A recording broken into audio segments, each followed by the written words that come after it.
According to philosophy, aesthetics is a branch of study that's concerned with the nature of beauty and look, in particular, the philosophy of art.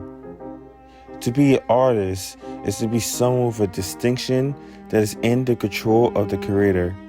They are the author of the film they're making.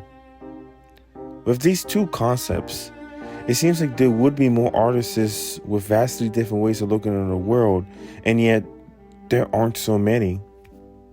In modern filmmaking, we're not seeing enough directors and filmmakers branch off and doing different creative and narrative structure, and doesn't challenge the viewers enough in terms of what can be considered aesthetically pleasing. Is it something that's monochromatic, or is it something that has a lot of pastel colors? To be aesthetically pleasing, it doesn't necessarily mean that it has to look pretty.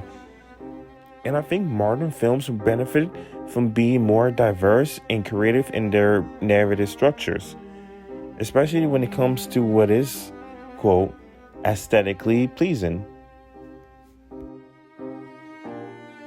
Now, we all know that art itself is subjective and each person has different tastes, but yet what makes certain things stand out is the innovation of a craft rather than the creation of a new one.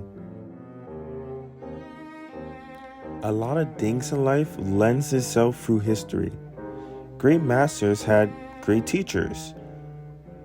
Everything has its origins. Film itself takes its roots from photography, its narrative structure from theater, the way people write stories from classical storytelling. So art itself may not be entirely creative, but it's how we put together that craft that can dictate what can be considered art.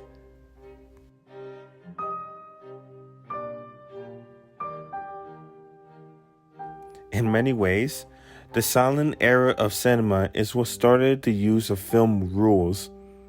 It was a time of highly experimental visuals and testing what works and what did not work on camera.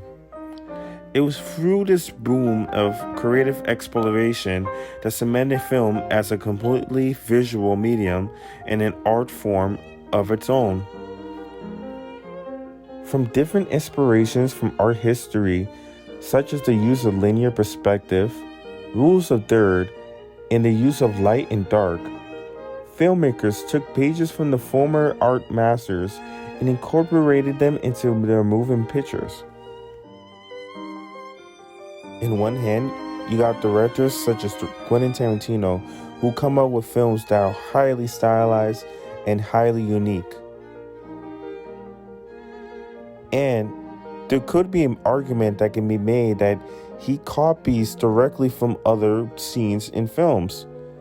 But that's art. We copy off each other.